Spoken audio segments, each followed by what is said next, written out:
Hello, everybody. Welcome to Steven Poelmans' book launch for Paradoxes of Leadership, Neuroscience-Based Leadership in the Information Age. Today, our session will be structured in three parts. During the first part, Steven will talk about the main topics of his book. During the second part, we have a second guest joining us, Bruce, and he will have a conversation with Steven regarding the book. And for the third part, we'll have a Q&A. That's where we take your questions from the chat, and Steven will answer them accordingly. So I know Steven from Antwerp Management School, where we're currently at, from the MBA program, where Steven is actually the designated professor for leadership here for the MBA. Steven, I know you have a background in psychology and management. So what got you into neuroscience and leadership? Can you tell us a little bit about that? Wow, that's a story that goes way back. I think I moved into leadership from an interest in self-leadership, because originally my research was mostly about stress management, time management, harmonizing work, family, and personal life. And so I was invited one day to do a session on leadership to replace someone else. And I found that the participants were so enthusiastic to learn about leadership from within, starting with themselves and then talk about how to manage those issues in others. And then the neuroscience came in a bit later, about, it's now probably 8 or 9 years ago, when I did a postgrad in Middlesex University and MIT on Neuroscience of Leadership. And it's always been a passion for me, but the last, let's say, 8 to 9 years, the focus has been much more on the neuroscience of leadership. Okay, fantastic. Well, thank you for that introduction, Steven.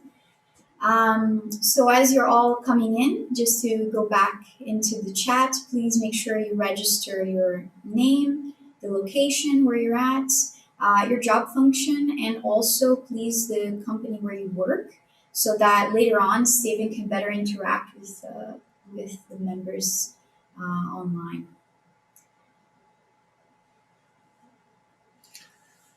Okay. Thank you, Caroline, for this introduction. All right. So,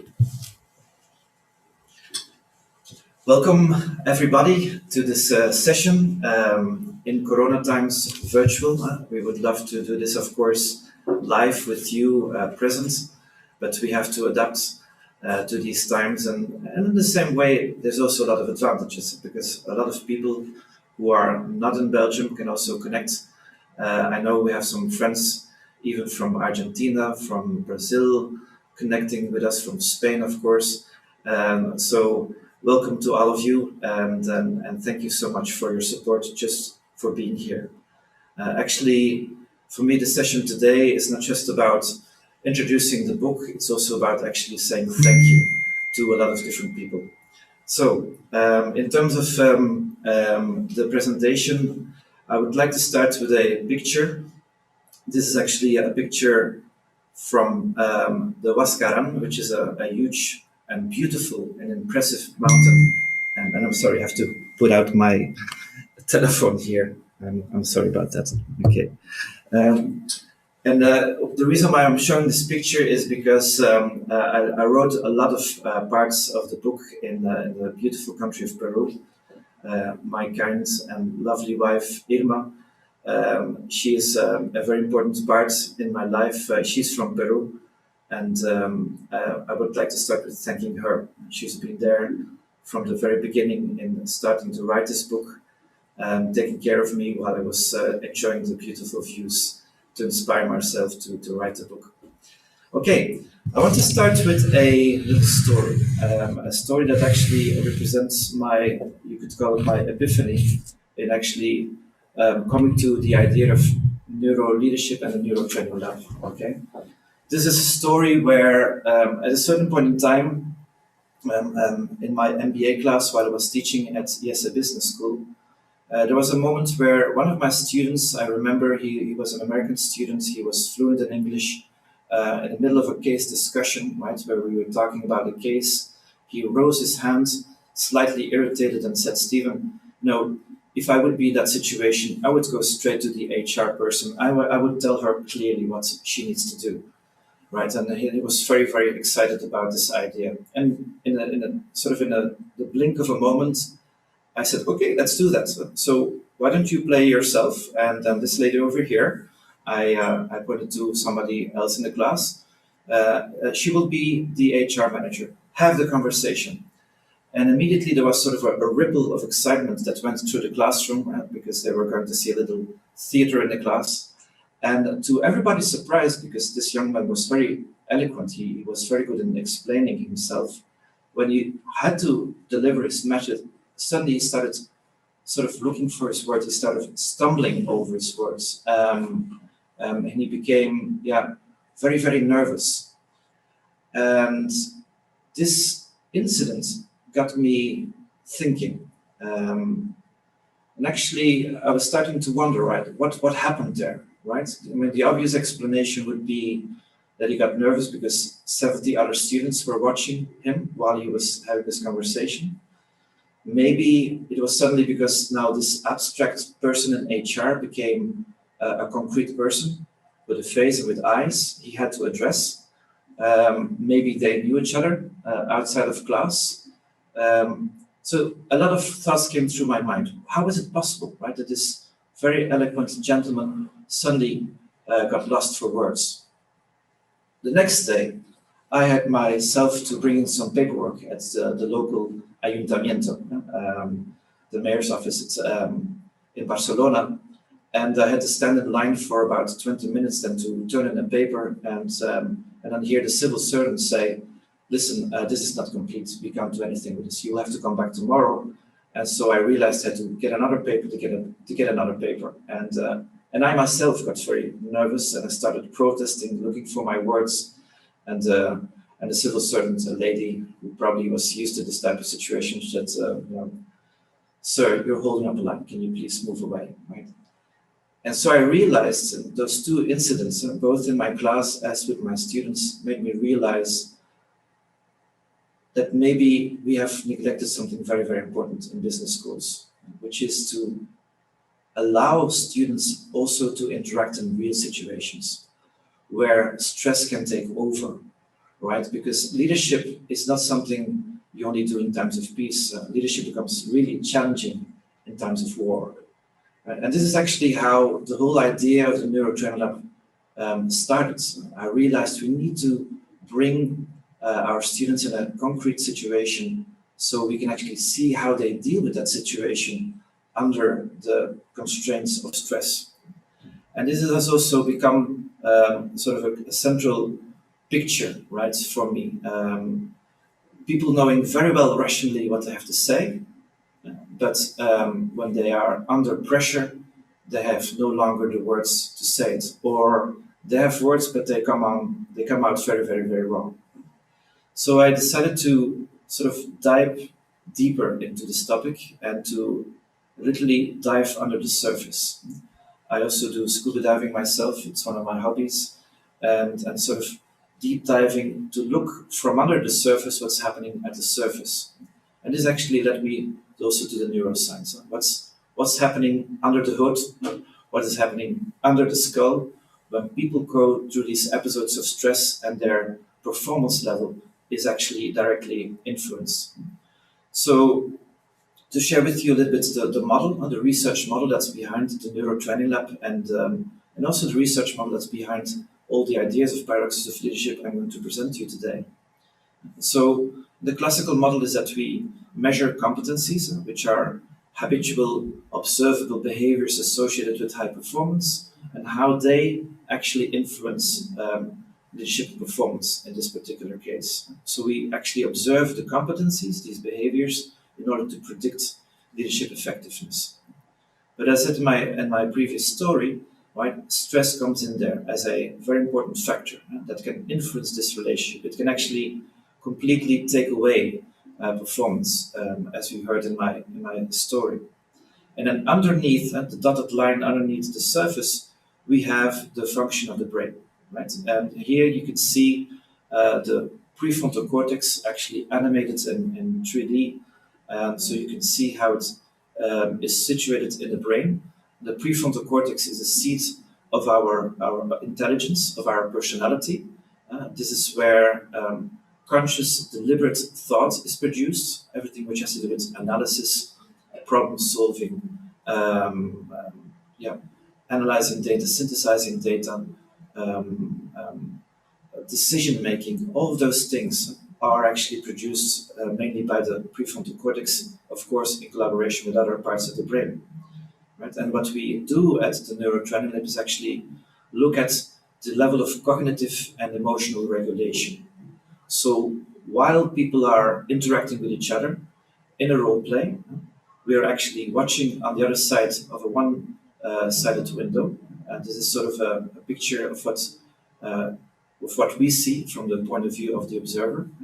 So we see them in action while they're trying to solve a conflict, when they try to solve a problem in interaction with other people.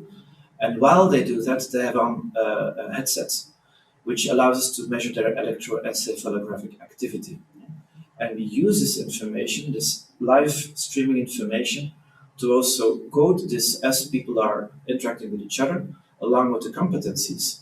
So right after the exercise, we can actually go in and give them feedback based on this data. So it's a very data-driven feedback process, and we know from research, and that's actually the only type of feedback that really works. Feedback that comes right after the action, and it's based on observing the person in action. So in that sense, the NeuroTrainingLab is a leadership competency development methodology.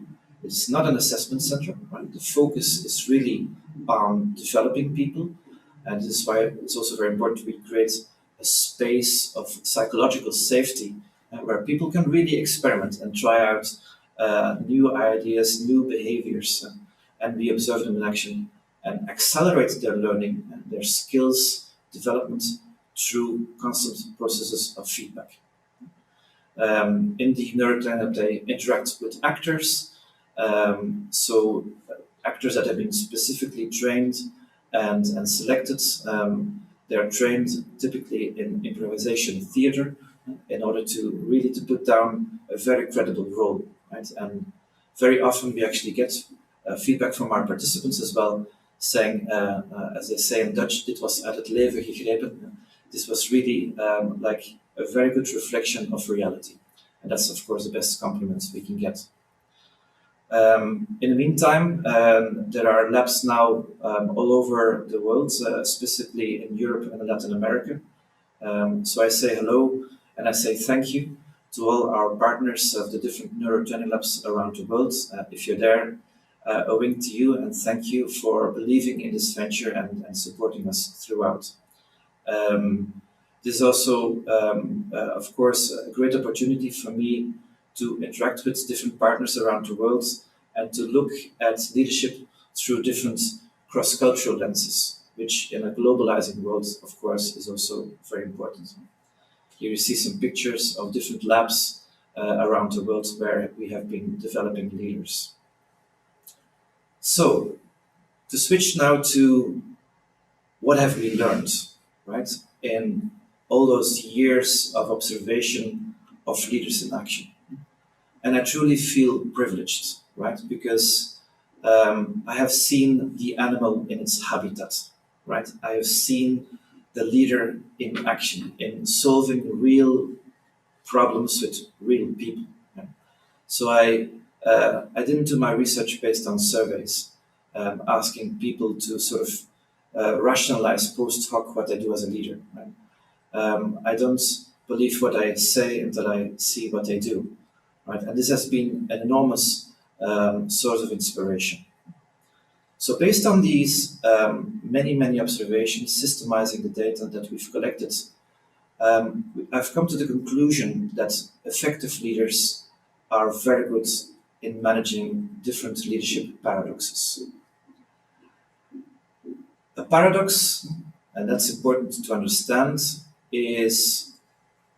consists of two opposing forces that seem to be completely opposite, like black and white, but they complement each other, right? And create a new unit, which is the sum of the two elements, but the unit that is created through the interaction of those two forces is much more than the mere sum of them.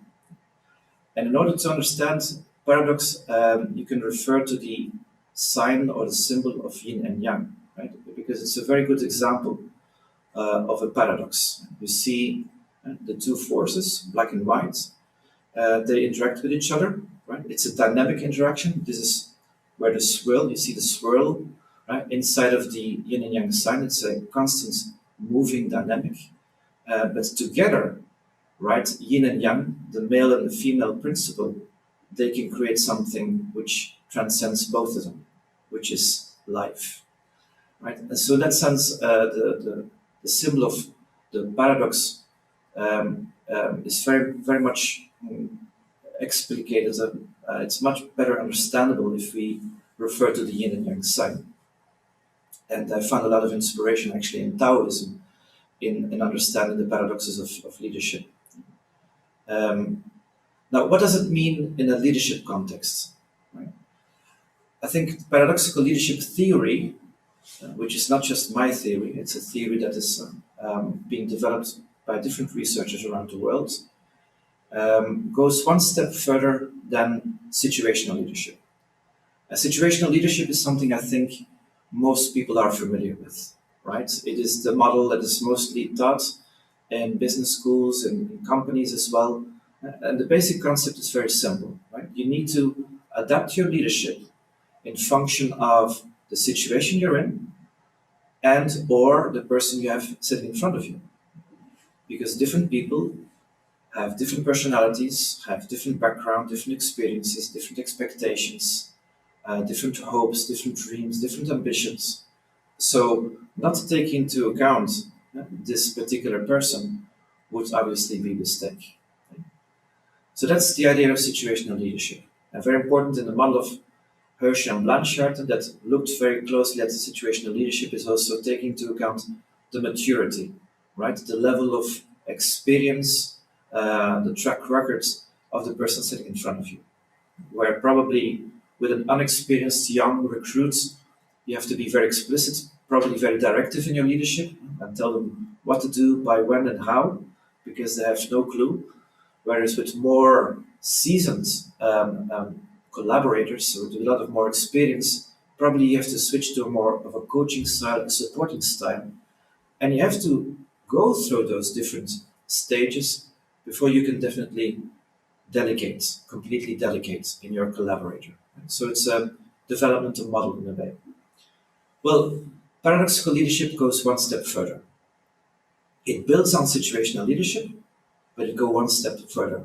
And how does it go one step further?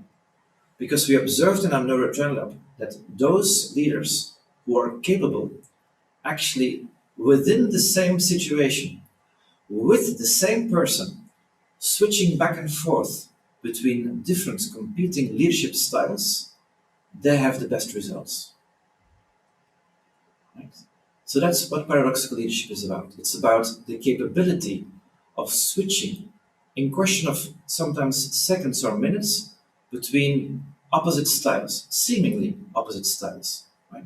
Where in one moment maybe you're listening and inquiring and getting information so you can actually draw information from the person to understand them, almost in a coaching style, but at a certain point, switching to actually getting this information, gathering this, synthesizing this information, and making a decision, and being much more directive and say, okay, based on what I've heard, what we need to do is this and this and this.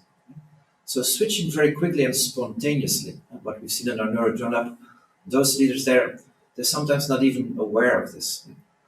But the interesting part is we can see under the hood, right, under the skull, we can see actually that also in the brain, something very interesting is going on. Just before to move into that, I just want to share with you quickly the different paradoxes. Of course, I would invite you to study them as you read the book, but just to give you an idea, right? The mother of all paradoxes is also referred to as organizational ambidexterity. It's the capability within organizations of leaders to, at the same time, make sure that the company runs like a well-oiled machine. It is all about operational excellence and efficiency, while at the same time not neglect the capability of the organization to be innovative and to come up with new ideas and actually question some of the processes, to come up with out-of-the-box ideas, new products, new service lines that can enchant the client and the customer. So that's the mother of all paradoxes and probably one of the most difficult ones. But if we take a closer look at what leaders do, we see much more paradoxes coming up. So there's a paradox of informing versus inquiring. So a leader is supposed to talk and he's supposed to listen, right? You can't do both things at the same time, right? This is why they're paradoxical. But if you do both of them and you switch regularly between the two modes, you get something special, right? A good example, for instance, are active listening techniques. An active listening technique, for instance, is paraphrasing, right? Or summarizing what the person just said. So you're talking, but at the same time, you're playing back what you just heard in another person. So you're showing you're listening. So this is a nice example of how the paradox of inquiring and informing is integrated with each other. Another example, a classical example, is task versus relationship orientation. And we see this very often. We have quite a bit of engineers that go through our NeuroTrainingLab. They tend to be very much focused on the task. Give me the data, let me solve the problem, let's put all the cards on the table, and let's go through this problem in a rational and systematic and logical way.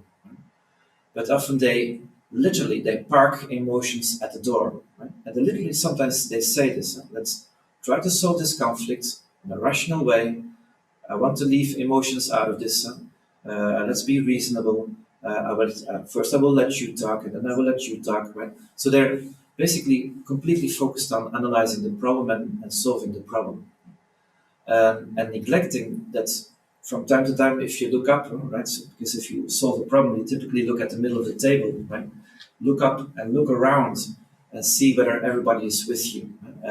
See whether in the process, whether you have their commitment, their buy-in as the process comes along. So that's one of the other paradoxes that we have found. We have requirements versus flexibility. So yes, we're supposed to expect, I think, from a leader that a leader is demanding from his people and that he demands the highest level of performance and quality. But at the same time, if you become too extreme in this one side of the paradox, you might become very perfectionist and a micromanager and actually not allowing for flexibility, some room for mistakes.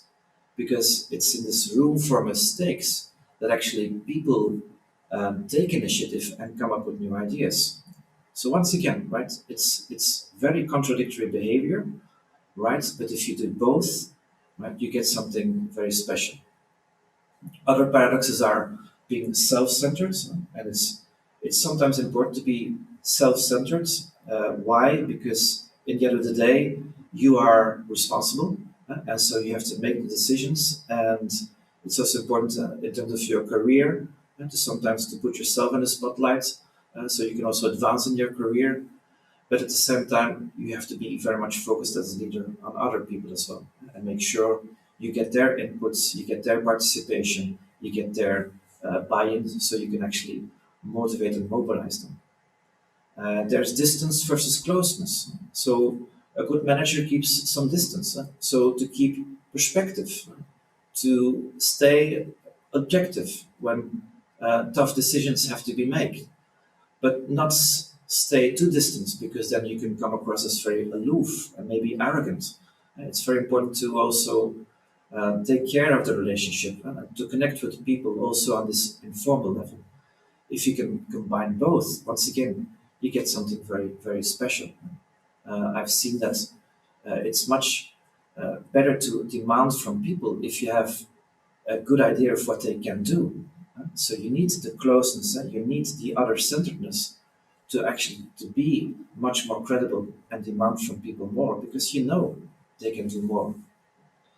There's the paradox of uniformity versus individualization. That's a very tough one, because behind this paradox there are two opposing forces that also dictate our brain.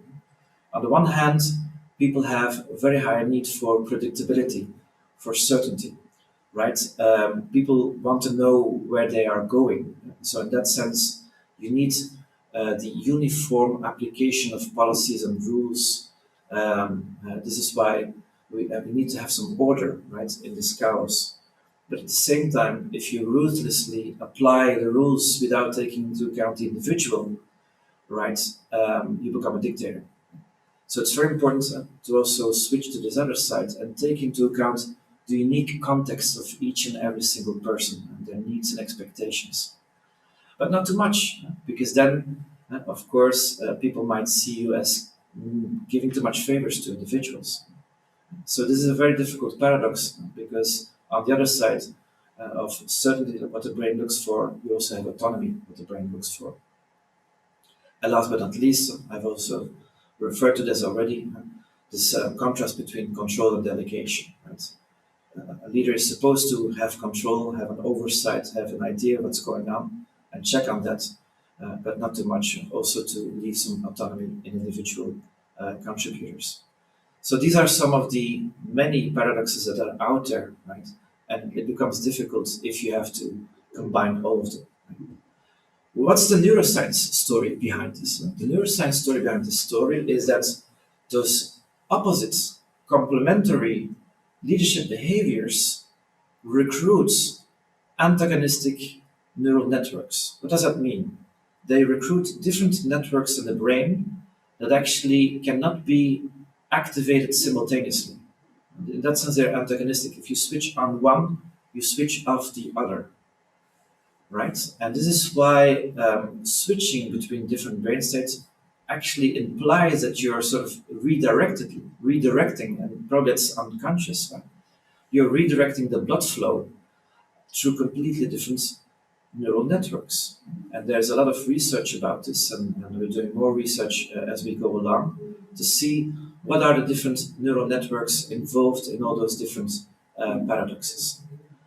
But basically, what this suggests is that what happens in terms of the brain, and we observe this also in the NeuroTrainingLab, that paradoxical leaders switch a lot between very different mental states, from problem solving to self-regulation to mindfulness to attention and they're constantly switching back and forth. And that's what we see under the hood, under the skull, what's going on.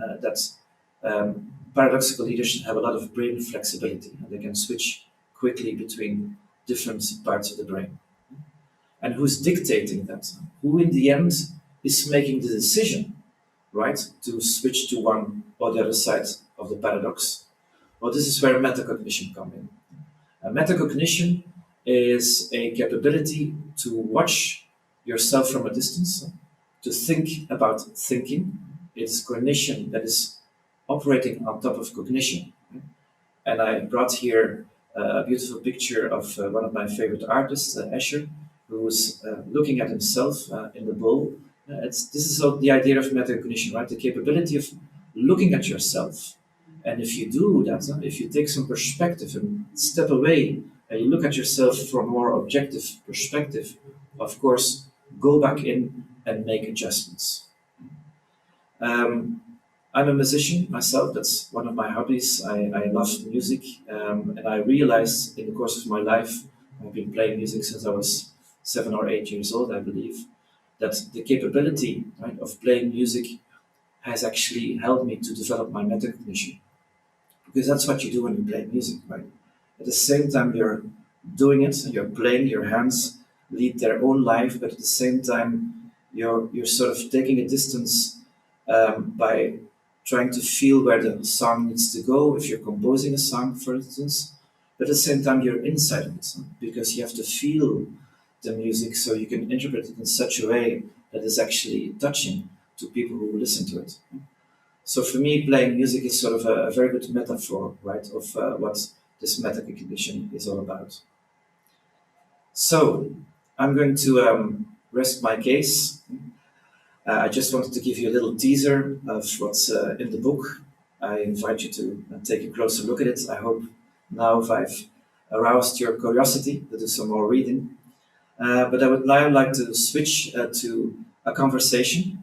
And I've invited a special guest also to this session. I wanted to be the talking head the whole time. I also wanted to give you the opportunity to get to know what I consider as a true example of a paradoxical leader, of a leader of paradoxes. His name is Bruce Fischer-Lippens. Right? Already his name has different languages inside of it. Maybe that's the source of his capability of managing paradoxes. He's got a background as HR VP in Solvay, where he worked for a long time. More recently, he moved over to Euroclear, where he's a talent development officer, but also HR business partner for the IT business, which is basically half of the business at Euroclear. And Euroclear, for those of you who don't know this company, is basically, let's say, a digital accountant for the stock market. Right? Just to give you a rough idea of what it's all about. So. But as said, I also invite Bruce because in addition to his organizational roles in large companies, he's also have a entrepreneurial vein, right? He has this creative initiative-taking side to him. So I would like you to welcome him together with me. Bruce, if you want to join us. Thank you, Steven. All right. And as you can see, we do this corona-proof, right? We keep distance, but at the same time, we want to be close enough. And I wanted to have this conversation with Bruce because I also wanted you to have the other side of the story. I got to know Bruce about 1.5 years ago, right? When he was invited to the NeuroTrainingLab to experience a demonstration. We sometimes do this for companies. So you went through the NeuroTrainingLab experience yourself. So, and I now saw what I saw, but I'm wondering, how did you experience it? It was a fascinating experience. I still remember it lively. Last summer, we went with a group of Solvay colleagues, and you come into this lab. You have all the videos, the cameras looking at you, and then you go into this situation, and it felt like a real life situation. It was a very tough one. It was fascinating, and what was fascinating about it was the instant feedback that you get afterwards, but very objectively, scientifically based, which is very different than in your real life when you ask and receive feedback. It's always a gift. But sometimes you receive feedback from people who have a hidden agenda or not. You don't always know that. This was very scientific and objectively based. So we'll never forget that moment. And I thank you for that still. You're welcome. You're welcome. Now, remind me, Steven, you measure in that lab many different things. Mm-hmm. I think one was also the state of meditation. Yeah. Could you maybe re-explain that a little bit more? Yes. Sometimes people find this a bit bizarre, right? Mm-hmm. But it actually has become part of our protocol now. So everybody that goes through the NeuroTrainingLab, when they finish the exercise, we ask them to go through a moment of relaxation, meditation. So we instruct them, please, with the means you have, try to come to this point of relaxation, or if you can, to this point of meditation. And actually, I remember you did very well. You were one of those people who went into mindfulness, which is a combination of being serene, calm, very concentrated, like a meditating person, but at the same time also being still aware of his environment. And you did this very well. And typically, this is for us a clue, right, to see whether this person is a paradoxical leader. Yeah. So, is meditation part of your life? Is that something you do? I don't do the traditional meditation. I'm more of an active meditator. And I spoke about it with a good friend of mine who is a doctor, but who went 2 or 3 years also to India because he believes very much in the more Eastern Buddhism. And he said, Bruce, you're more in active meditation. And for me, it means going out, doing sports in nature, and then I have it's for me a moment of deconnect and meditate. Mm-hmm. However, if I think about it more in my probably last 10, 15 years, a lot of as well is rituals and structure. Mm-hmm. Yeah? And even throughout a work day, I do have my structure and rituals. Yes. And they are centered around healthy food habits. Mm-hmm. They are centered around making sure you have enough breaks, and it can be micro breaks of 2 or 3 minutes between meetings. Mm-hmm. Putting water on my head, that's always a refreshing. I even did that when I was studying exams 20 years ago. Mm-hmm. So in a way, if I really reflect and think about it, there's probably moments of meditation, deconnection. Exactly. I'm glad you said this, because a lot of people, have this sort of this fear that meditation can only be reached if you apply Buddhist, meditation practices. I think the concept of mindfulness has become very popular, and it's a very good thing, actually. What you describe is actually being mindful, right? Of being in the moment. If you do sports, for instance, you're very much absorbed in the moment, right? And if it's a type of sport, for instance, where there's a little bit of repetition, or right, like cycling long distance or running long distance, you get sort of in this very particular mode, right? In this flow, where you forget about all the problems in your life, right? You're just in a moment, and this moment of flow is actually a very good example of a type of meditation. Exactly. Just out of curiosity, what do you do with it as well in your? You must be so busy. You have written 6 or 7 books. We've stayed in touch a lot of the time, and you're always so passionate and busy about what you do. How do you do that? Yeah. Well, if we look at, we developed also a model which is called the brain balance. We now also have developed a survey to actually measure this, which is a way of taking care of the brain. Right? For the audience at home, it was actually originally a chapter of the book, but when I presented my final manuscript, the publisher found that I had 400 pages instead of 200. So I became a little bit too enthusiastic, apparently. So we had to take out this chapter on the brain balance, and we decided this will be the next book. So be patient, we will be working on this. And then the brain balance actually consists of different axes, right? So you already mentioned physical exercise. You mentioned nutrition, which is very important. In a way, you mentioned nourishing in a broader sense, because you also talked about taking fresh air, right? And freshening up your face with water. So these are different elements that actually can be found in the brain balance. But they're also organized as paradoxical axes. So one paradoxical axis is physical exercise versus sleeping. So activating and deactivating the body. And I definitely, sleep is enormously important for me. Since I was a child, I need my 8 hours of sleep. And if I don't get enough sleep, my performance goes down. But I also believe that thanks to my capability of sleeping soundly, and I never had problems with sleeping, I think I can be very, very performant. And we now know from research that, a lot of magic happens during the night. We're downloading information, consolidating in memory. We're actually solving very complex problems because our brain is integrating a lot of information and interconnecting it while we sleep. So that's one axis.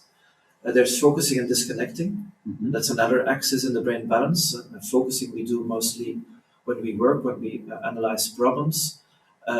Disconnecting, I truly consider this as a gift I've received, because since I was a very small boy, I could disconnect in no time.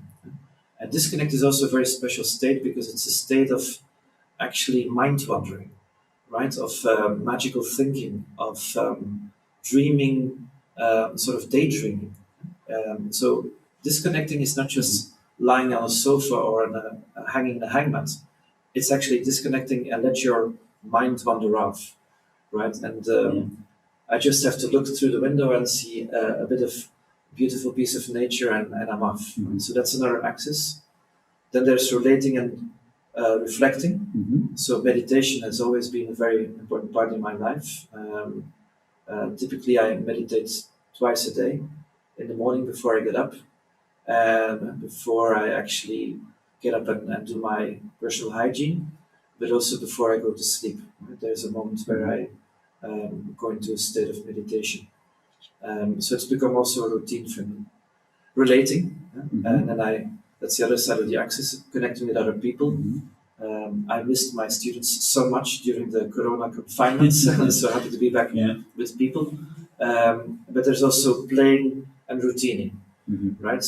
And you refer to routines, to rituals. Right? Once again, they're a very important aspect of the brain balance, because if you have good rituals that have been automatized well, you make space, right, for focus. So having good routines is absolutely necessary. And playing, well, it's sense of humor, not taking yourself too seriously, right? Crack a joke, play around with people. It's also very healthy for the brain. Yeah, it's fascinating. Speaking of which, I'm sorry, because I'm also very curious about your, as at the beginning of the introduction, I said you're also now active while you're still working with Euroclear and preparing an entrepreneurial venture. It's been into play already about a year, right? I see this entrepreneurial creativity like the other side of the brain that we're activating, because you need to be creative, right? You have to play in order to come up with new ideas. So I'm curious, can you tell us a bit more about your entrepreneurial venture and how you came to it? No, certainly, and thanks for asking. It all started at Solvay about, I think, a good 3 years ago, where, and it's very interesting, the leadership, actually, the CEO himself and the CHRO, my boss at that time, gave me and the team a lot of freedom. And they said, we need to reimagine the way we work. And we give you the freedom to do that, which is really interesting from a leadership perspective. CEO, CHRO who like to and who need to control the culture of a big organization of 25,000 people, but then also giving the complete freedom to a new hire to reimagine the way of working. So basically giving that trust and empowerment. So, which in a way I still feel very fortunate, and it felt like a gift. And what we did is we really wanted to instill more of a feedback culture within Solvay. We wanted to make sure that people organically connected much more with each other, but based on their strengths, based on their skills, and not just by name. And we wanted to create the culture, the leadership to role model, and a platform as well to make that visible, to make it stick. 25,000 people.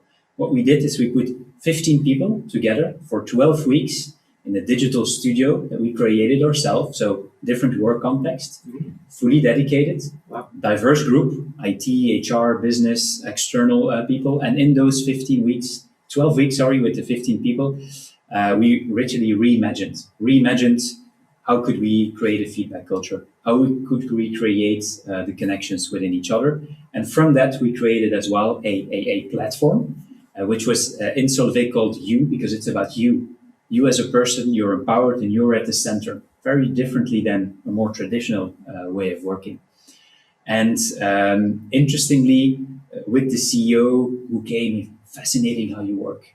And he then asked the board to come, and he asked other senior managers to come. Wow. And they all, I call that, tasted the chocolate. Yeah. And then instead of giving a theoretical explanation of how we worked, they were in there for many hours. Okay. And they contributed to that platform and to that new culture.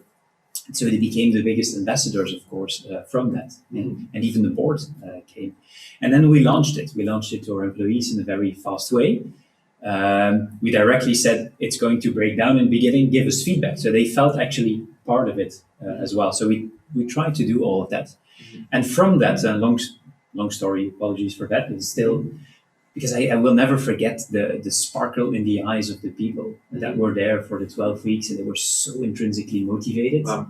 Yeah. I've never seen that before in my 15 years, to be honest. Out of that came the question from many other companies, wow, that platform, we don't have that. We would like to have that too, or you're not commercializing it.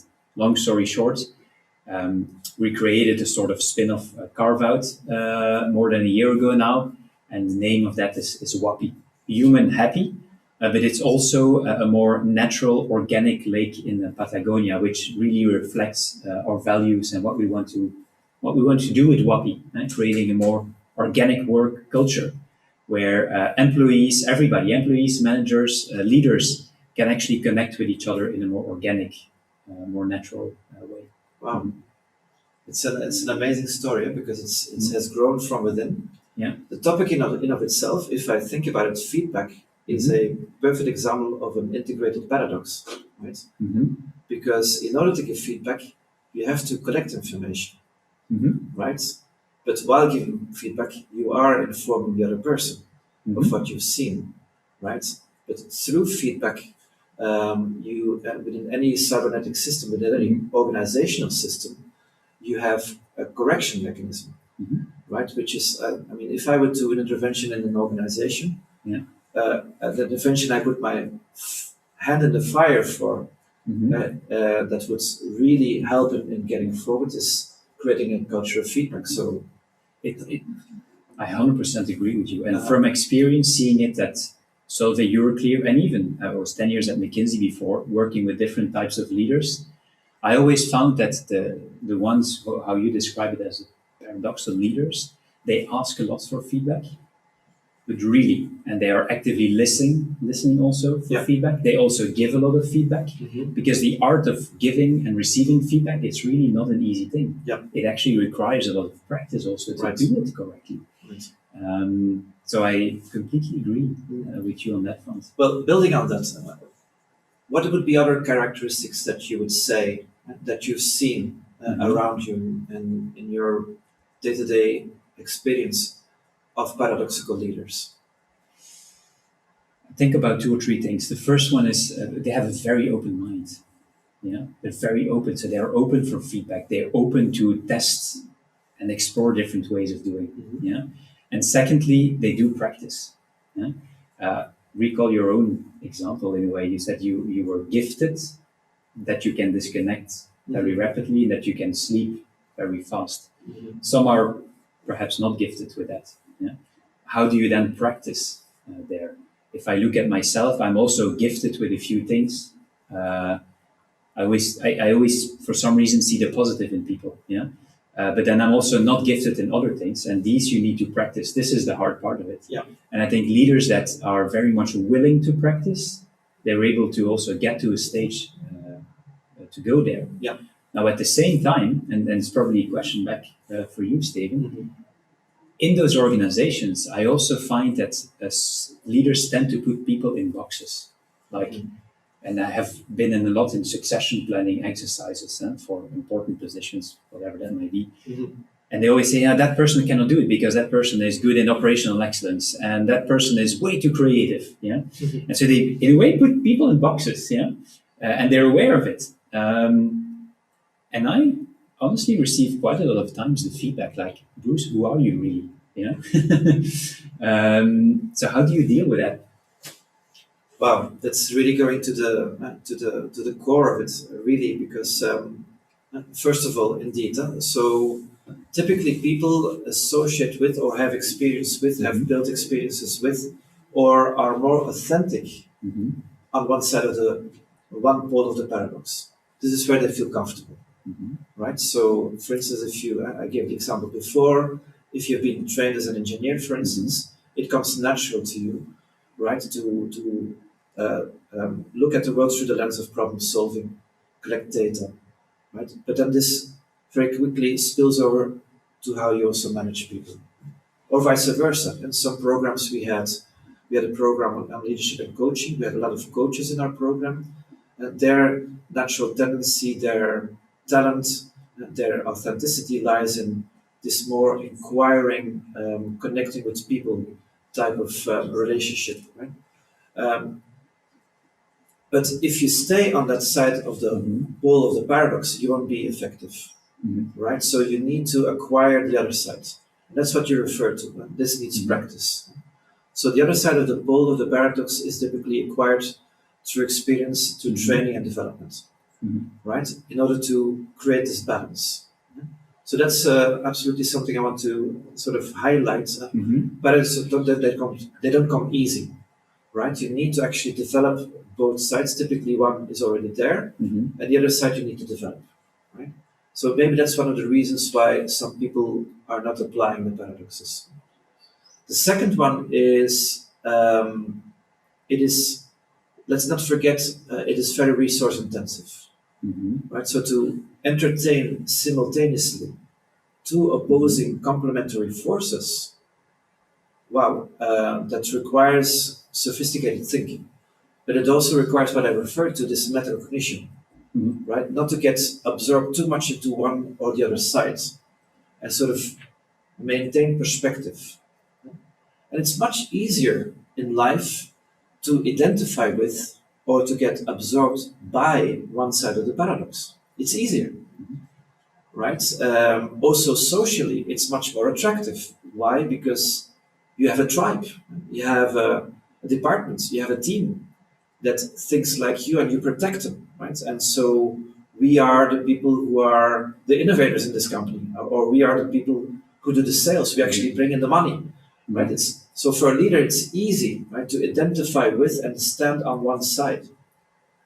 So sometimes I think it can be lonely, and what you just said sort of resonates with me. If people ask you, "Who are you really?" Right?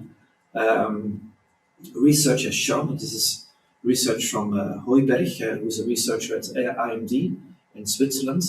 He saw that actually that people have high complexity in their, he doesn't speak specifically of paradoxes, but high complexity in dealing with complex situations. It is appreciated typically by their bosses and by their peers, but not so much by their collaborators, right? Because as you said, right, they wonder, who are you really, right? Sometimes you're on this side of the paradox, sometimes you're on that side. So who are you at the end of the analysis? But it's resource intensive, right? Because the metacognition requires a recruitment of the prefrontal cortex, and the prefrontal cortex uses a lot of resources. So it's literally tiring, right? So this is maybe also why people are not applying this. Does that make sense to you? Yes, but it's when you say the resource intensiveness goes for me to, in a way, another paradox, because it does mean you need to build enough breaks during the day. Yeah. You can't do too many things at the same time, which is a paradox in itself, because sometimes it is asked by leadership to do many different things. And then you need to have, in a way, the guts to say, I'm actually going for a run during the day. Oh, yeah. Even though people may say, that's a very selfish act. Although that sometimes you know them for yourself, but afterwards I'll probably give back in a better way. That's probably that's not always easy, I think, for people to do that as well. I must confess, I also don't find it always easy. First, I'm honored that you say that a paradoxical leader. I'm not sure I'm always a paradoxical leader. Probably in states of mind where I'm more balanced and I have the time, it's easier for me to do it. In moments of rush stress, it's true, you need to take that metacognition, take a step back and observe yourself. Where are you? What can I now do to be again in that zone? So it requires self-awareness. And and sometimes you got caught by a moment and you're not always that person, I would Absolutely. say. This is, you can get absorbed by the situation, by the emotion, get very much involved, right? And then if we get into a state of stress, of acute stress, because the situation is very stressful, you actually are incapable of taking distance. Because that's one of the paradoxes we talked about, or these complementary forces that we see. Here we have two antagonistic neural networks, which is the parasympathetic and the sympathetic nervous system. The sympathetic nervous system is activated when we are in a state of acute stress. And it's actually, it is activated, it's also referred to as a fight or flight response, and it activates our whole body to literally to fight or to defend ourselves, or to run away from the situation, right? the whole body is being activated. Your pupils dilate, your hair stands up, the blood flow is cut off from your periphery of your body because you don't need blood flow, so you get cold hands, sweaty hands, all to concentrate the blood to the muscles so you can run and you can fight. But of all the things that is not actually activated, it's the prefrontal cortex. It's actually shut off. It is cut out in a way. And so this is why in our NeuroTrainingLab, we consciously provoke stress to see whether people can emotionally self-regulate so they can take this distance, right? And activate this metacognition and to look at the situation a bit with a perspective and go back in and make the corrections necessary. Right? So in a way, it's very interesting, right? Because we connected all the dots, right? As you said yourself in the beginning, you need to take care of yourself, right? Of your health, of your resilience. You have to develop emotional and cognitive regulation techniques. That's the condition. Because if not, you won't be able to activate the metacognition and you won't even see the paradox. Right?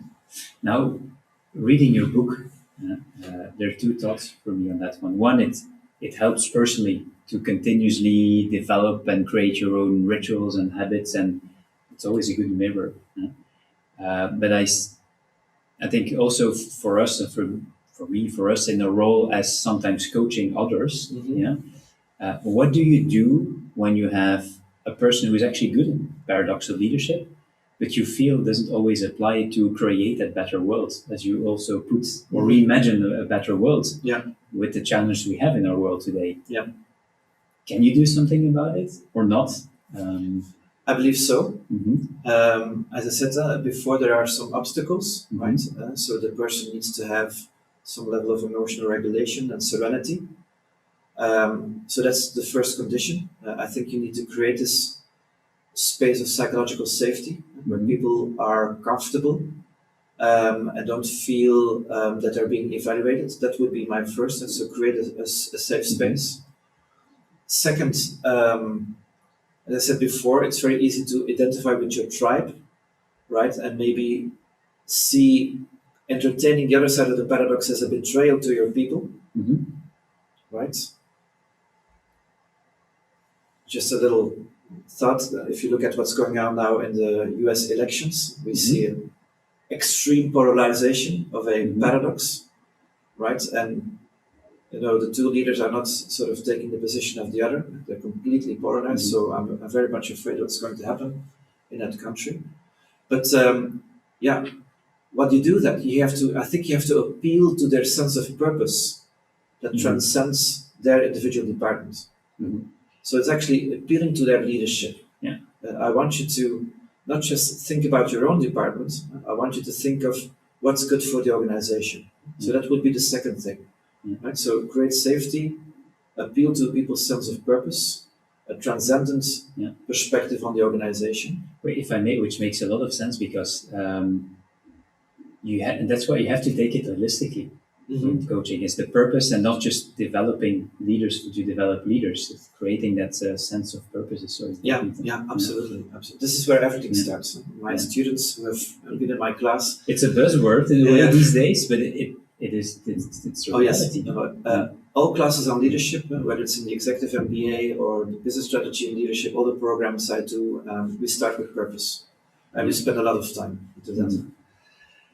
But then to come back to your question, I think the third element is it's actually one of the research projects, one of our executive PhD students. I'm now accompanying more than 10 executive PhD students in our executive PhD program here at AMS.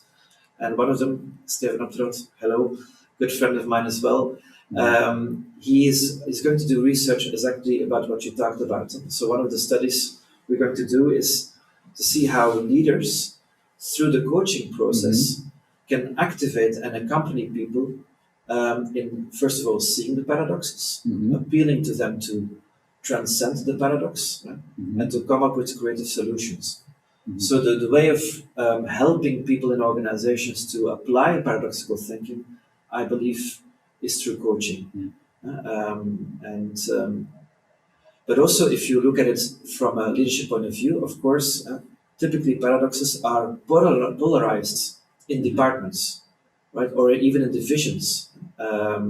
So it can also be a question of bringing those teams together and do team coaching, Yes. right, and help them once again see that yes, you're right, and yes, you're right. And team coaching, building a high-performing team is Exactly. even much more powerful, of course, Yeah. within the sports anecdote as well. Oh yes, absolutely. Yeah. Indeed, high-performance teams are Yeah. heterogeneous. You can't have a great team with all goalkeepers. Doesn't make sense, right? You need different opinions, different perspectives, but indeed they need to be integrated into one team. Yes. Wonderful.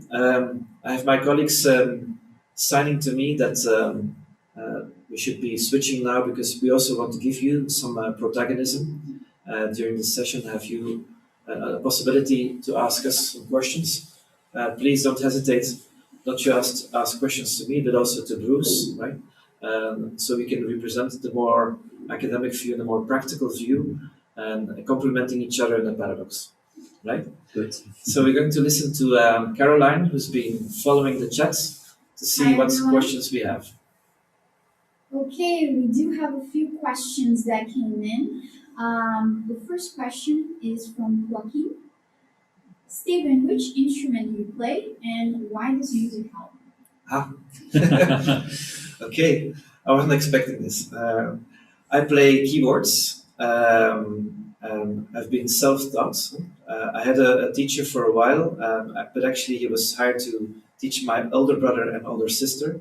And while I was a small boy, I would listen to their rehearsals. And as soon as the teacher would leave the house, I would climb behind the organ. We had an electric organ at home, and to play from memory what I heard the song again. So I think this is one of the reasons why I'm so passionate about music.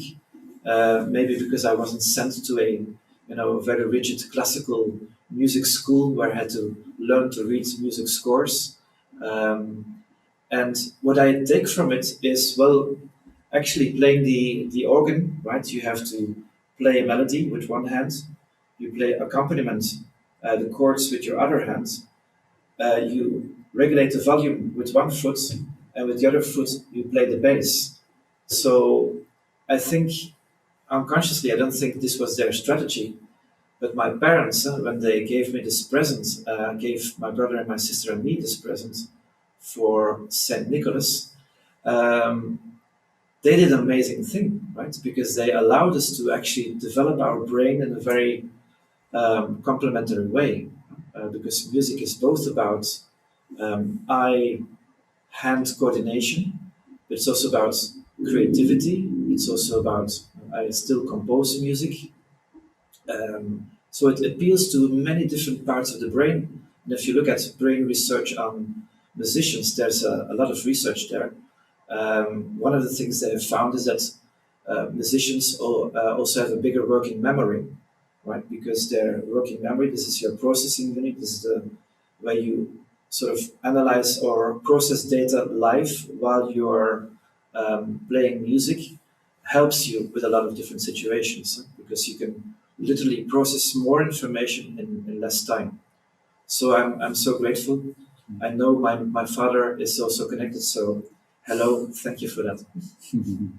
All right, we have another question here from Ingrid about the NeuroTrainingLabs. What exactly is measured during these neurolabs and what can be given as feedback? Okay, so the question is about what do we measure? Well, actually, we measure data in a multi-source, multi-level way. Let me explain this. Multi-level, because we look both at the individual level of analysis, so we collect data at the level of the individual, but also at the level of the interaction between people, so in the inter-individual level. So we also look at how people interact with each other. And we look at both those levels from different sources to make 100% sure that the conclusions we're drawing are built on several sets of data. So one set of information is collected by the observer, right? The observer sitting behind the one-way screen and observing the live action. we have developed a proprietary software, which is called Equalia, also developed by my wife, life and business partner, together with our team of programmers in Peru. And this software allows us to actually register second by second, minute by minute, what's going on during the role play, right? And we capture this information, and the software allows us to accumulate this information, and when the exercise is over, to calculate means and frequencies. We also use, of course, the EEG as a source of data, right? So this is obviously very objective. It's a machine. It's using sensor technology, wearables. That's the second source of information. The third source of information are the actors. So I talked about, we also work with actors in the NeuroTrainingLab.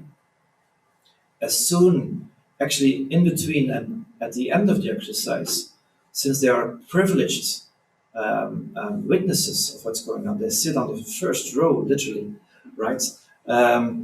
They also sit down and fill out a number of scales so we can give feedback to people, right? The fourth type of information and data also comes from the participants themselves, right? Let's not forget they're an enormously important information source. Why? Because as soon as the exercise is over, we run with them through the exercise, we reconstruct what has happened, and their thinking out loud is actually a very important piece of information. And this is actually where we measure their metacognition, their capability of taking perspective and taking distance. And then we didn't expect initially that this would be a piece of information that we would use, but we soon found out in our research that this was actually a vital piece of information, because we found that metacognition is one of the best predictors of leadership. So I'm sorry for the long answer, but you asked the question, multi-level, multi-source. Yeah, and maybe from a practical perspective, what I got away from it is that then you receive, in the end of the day, you have practical tips that you received. So for me, it was on the paradoxes, you can shift between these and these very well. But for example, in being more directive, something I can improve. And so that's something that you can objectively really take away from. So yeah, and then you take that into your own journey of trying to become better. Yeah, I'm glad to say this, because sometimes people hear the word lab and they think we only do lab research, but it's also lab because we can experiment, and our participants can experiment, can experience. Typically we have 2 or 3 labs throughout the program, and so people can actually put into practice what they've learned and through feedback from previous sessions. So thank you for this compliment. All right, we have another question here from Koen Lambrechts. One moment. Here we go. So are models like this from Otto Lask a tool to create metacognition? Say that again? Are models like the one I think you presented earlier from Otto Lask a tool to create metacognition? Okay, so the question is, are there any tools to develop metacognition? Yeah, well, think about it. I've called it metacognition in this session. In other times and in other disciplines, we refer to consciousness. And that's the holy grail, it's been the holy grail for philosophers, for neuroscientists, for psychologists, for anyone who's actually interested in the mind. Capturing consciousness has been the big challenge. So it's not obvious. Let me be very clear about this. Because basically what you need to try to do is capture life as people are doing things, what is going through their mind, which is not easy. So this is why we recur to some extent to biometrics, because we can see that certain mental states are associated with metacognition, right? It's a combination of serenity, being calm, with being very much focused and concentrated, and at the same time very much aware of your environment, which is in and of itself very paradoxical, because typically you are or focused inside on your body when you meditate, for instance, or focused on the outside, taking out what's going on. Here we have actually a paradoxical mental state. So basically, in a way, we're looking for biomarkers of states of metacognition. So that's one way to go. The other way to go is to actually have people talk out loud. So this is more of a qualitative method. So we have tools to have people talk out loud while they're analyzing a problem. And there we can see to what extent are they actually taking perspective. Are they also treating themselves as an actor in the story and not just taking everything from the subjective point of view. So you can imagine, right, since we're talking about something very complex, capture this into a questionnaire, right, or a survey is going to be very complex. Because in a way it's a contradiction in terms, right? We can only have metacognition. Basically what we ask from people is to have metacognition without metacognition, right, when we ask them questions. So that's very, very complex. And we know that people who are not metacognitizing are not aware that they're not metacognitizing. So what type of data are we collecting? So to answer your question, and I know it's not a simple answer, we need to think, I think we need to use different types of methods and cross them, combine them to see to what extent metacognition is present in this particular person. In our NeuroTrainingLab, as I said, what we do is actually register people while they're thinking out loud about the exercise they have just done, right? And there we see that people vary in terms of the sophistication, the detail, the nuance they give when they talk about themselves in hindsight, right? And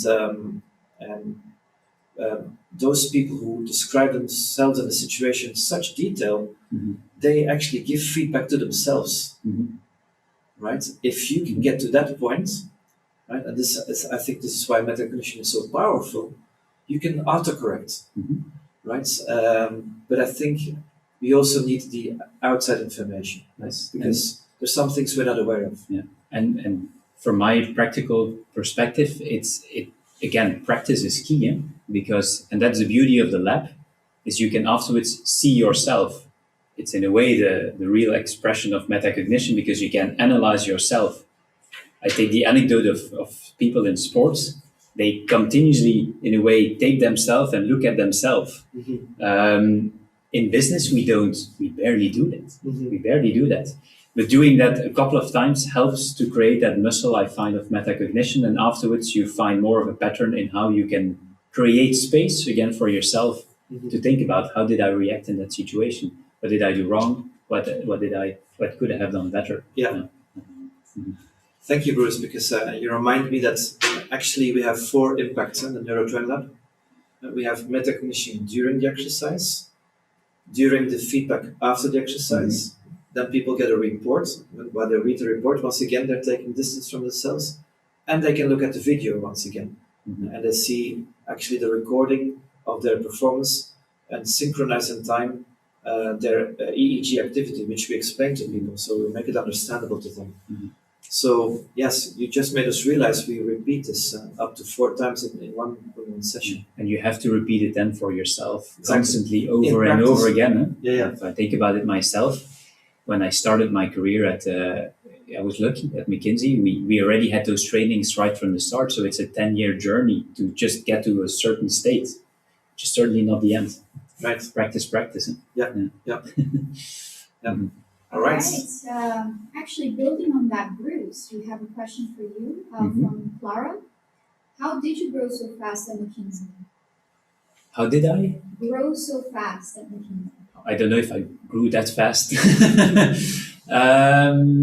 First of all, McKinsey is a place where you receive so much trainings if you want to. You don't have to take them all, but you can take them.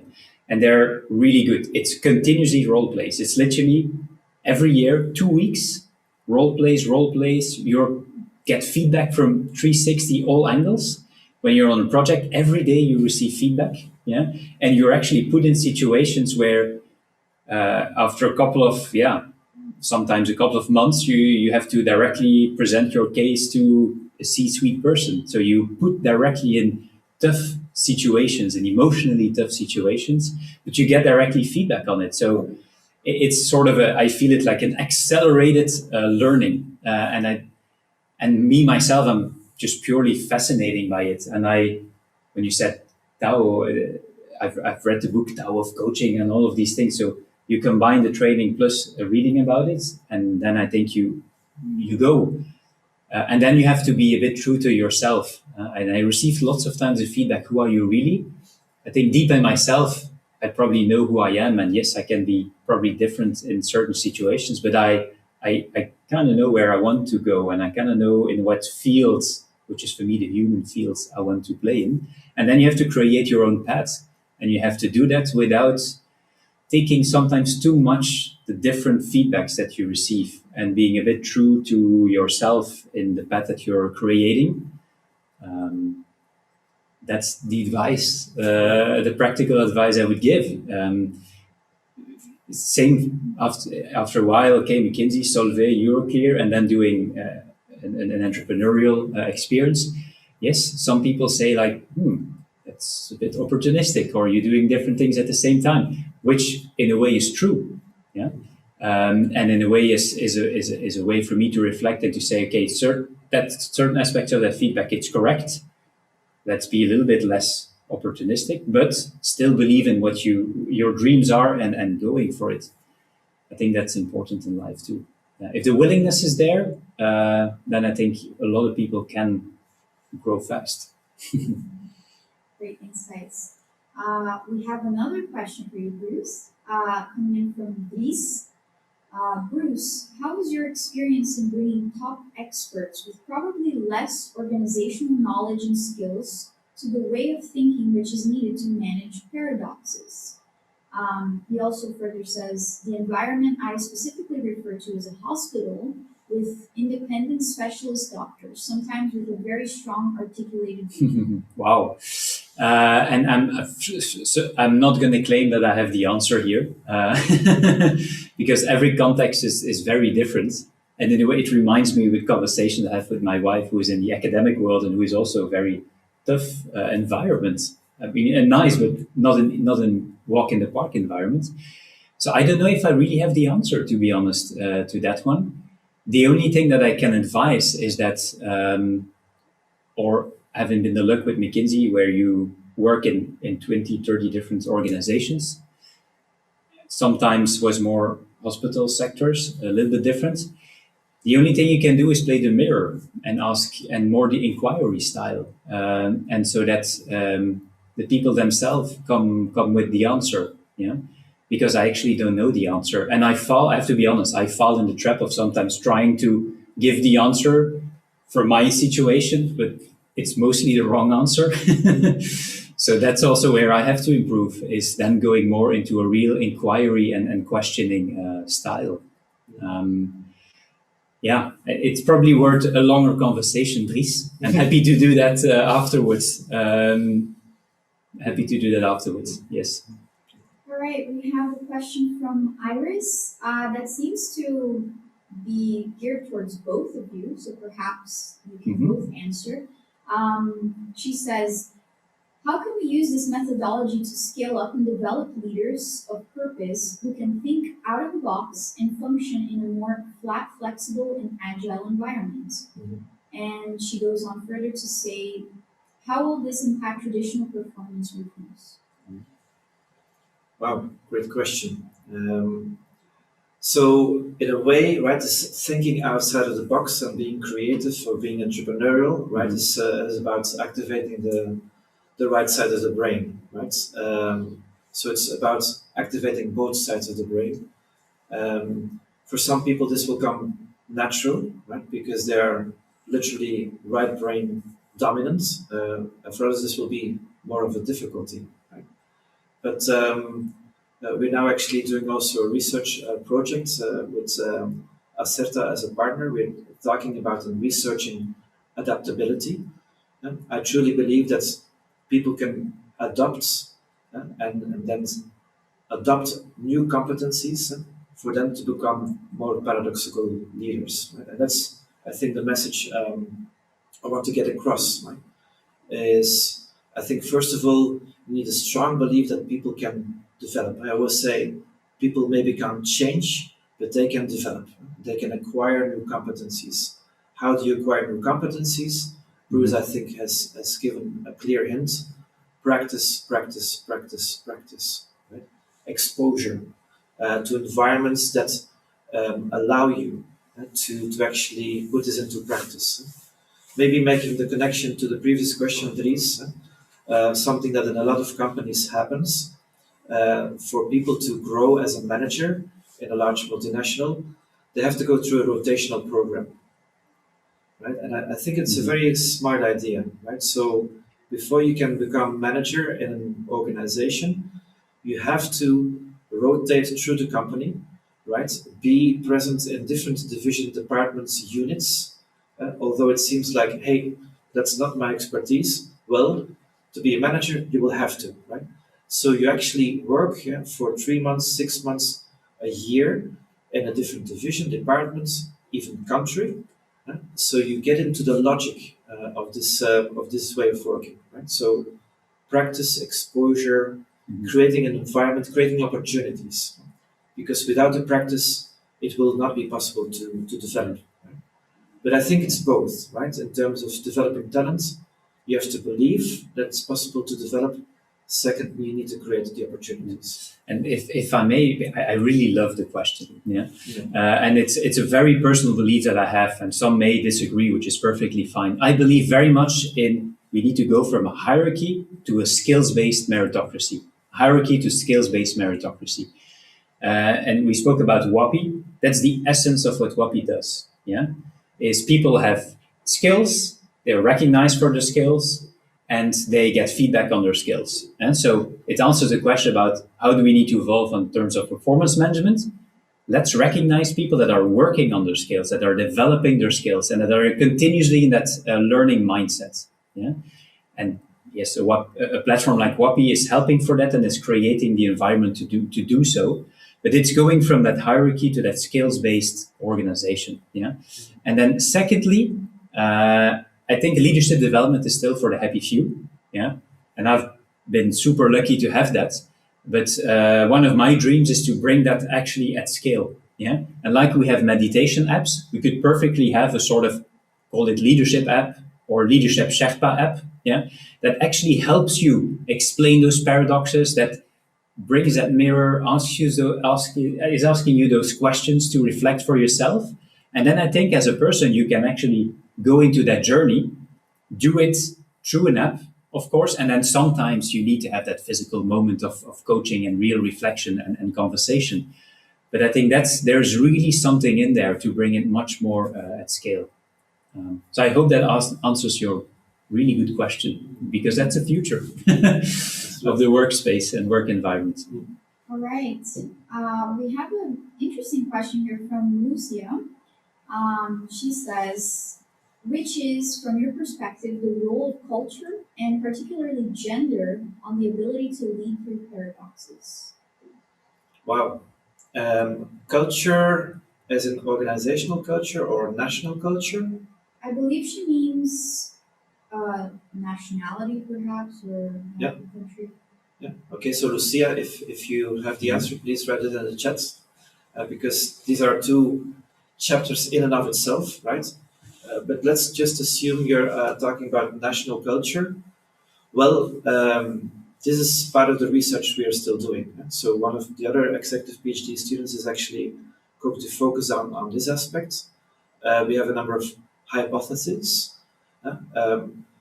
So to give just one example, right, because it's a very complex question, certain national cultures, for instance, are determined and very much polarized in and of itself. For example, if you look at like a country like Switzerland, is very high on what we call uncertainty avoidance. They don't like uncertainty. So They like to predict what's going to happen and have order in the chaos. Right? So they're well structured, organized, clean, etc., etc., etc. Right? So if you grow up in that type of culture, logically, right, you can expect that you're more on the left side of the brain. You're much more of a structured thinker who wants to create predictability, so sets out objectives and checks them, and micromanages them and controls them. So we can formulate hypotheses around how national culture influences people to be more on one side or the other side of the paradox. But there's a caveat here, right? And when I teach about national cultures, I always warn people for that. Within a country, of course, we have so much variation, right? And it's sort of an old school paradigm to reduce everybody of the same country to the same personality, which is basically the average of people in that country. So be very careful with that. I think it makes more sense to use cultural intelligence, which is a different paradigm in thinking around culture. And cultural intelligence is very closely related to paradoxical leadership. In what sense? Cultural intelligence is about the capability to adapt to and to deal with and influence people in different cultures, independent from which country they are from, right? And I think nowadays we don't have as much expats that live like a long period of time in one country. What we have a lot now is people who are meeting different cultures in the course of one day, right? And they have a breakfast with a Brazilian, and they have, working in the morning with a Belgian and lunch with etc. etc. So it's once again about being capable of switching between different styles and different cultural values in the course of a day, right? And is it any coincidence? I don't think so, right? But once again, metacognition is key to cultural intelligence. Bruce, do you want to, before we go to gender, do you want to add something in terms of... I want to make sure you have enough time to do your conclusions as well, but the gender one is an interesting, because we spoke about it this morning, yes, and I found it fascinating in your answer. So well, let's be very clear about this. Women have a lot of advantages. I'm jealous of their brain. Right? One thing has to do is that if you look at, there's much more traffic going on between the two hemispheres of the brain, right? So the intuitive side and the more rational side are talking and connecting with each other much more. That's one. Second, women have much more centers in the brain related with emotions and language. So they're literally advantaged in terms of being able to pronounce emotions in terms of words. So ladies, by all means, be patient with us, okay? We are literally disadvantaged in terms of our brain and the way it's equipped. Sorry. Women also produce up to 4 times more words per day than a man. So they're also more eloquent, that they produce more words. So this also allows them maybe to listen more or to produce more information, and so to make people connect with each other. And so also in our NeuroTrainingLab, in one of our first studies, we saw a main effect of gender, of sex, influencing the capability of emotional and managing emotions. So this is clearly where women have an advantage.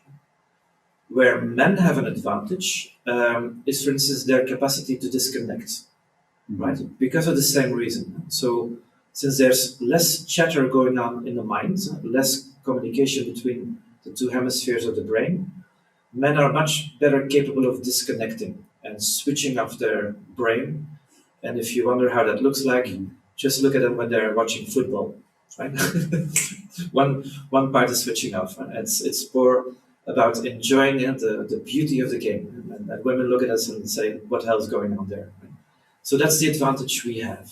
And the story is much, much longer. And typically I dedicate like a whole morning to that topic. So, but still, to give you some idea of, yes, there are definitely gender So the message is, we need to also help the women to also disconnect. Yes, absolutely. Yeah. One way of doing that, helping them, is to take care of themselves. Self-care. And typically, women take care of their job and their colleagues and their family, but it's also important to take care of yourself. So we can take over a few things and create space for our partners in general. Absolutely. I found that an eye-opening piece. Yeah, absolutely. All right, so I'm getting the sign from our team that we should be rounding up. I would like to thank you for your attention. 1 hour and a half virtually is absolutely not obvious, so thank you for that. Just a little few more pieces of information, right? For those of you who've been connected, of course, you will get access to the presentation, right? Here are some different people you can contact if you want more information, right? If you work in a company and you're interested in getting more information for your company, you can connect with Deborah. If you're more focused and interested in the NeuroTrainingLab in and of itself, you can also connect with Astrid.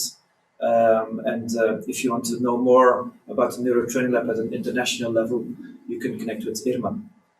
I also want to take advantage of the opportunity to announce another event that's coming up. This is a collaboration with Wombat, which is a consulting firm specialized in corporate psychology. Very interesting paradox in and of itself, right? And they're going to do a session about the post-corona leader. And I'm going to join them and to look at different stories they will tell about Belgian companies they have accompanied in their consulting practice, and look at those stories from a paradoxical leadership point of view. Right? Just to be absolutely clear, this will be in Flemish and it will be mostly focused on Belgian companies. And for those of you connecting from abroad, maybe this is important for you to know. And then last but not least, right, if you want to follow us on social media, there's also a lot of possibilities to do that, to be informed about the book, about the NeuroTrainingLab, and everything that is related with that. So, without further ado, I would like to thank Bruce for joining us today and sharing with us your experiences. I want to thank my whole team. You can't see them, but they're sitting in the back there, right? Caroline, Evert, and Emmanuel, and also the people who are not here, who've been working very hard, like Sandra and Anya. Thank you to the whole AMS team, and hope to see you soon in some type of capacity, and enjoy the book.